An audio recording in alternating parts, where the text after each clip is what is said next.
نشاط الأشكال.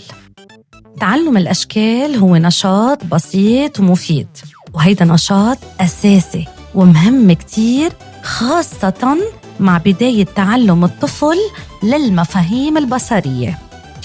كمان بيعزز الخيال عند الطفل وبيساعده على الرسم، ومن خلال هيدا النشاط بيتعلم الولد كمان الألوان وبيخفف الاندفاعية عند الولد.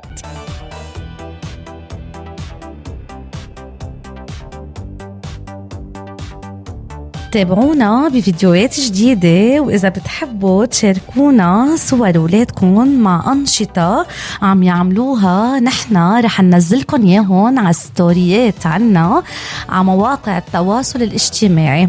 عملوا لنا تاج عليهم. مع سمول بات مايتي، ولادكم معنا بأمان.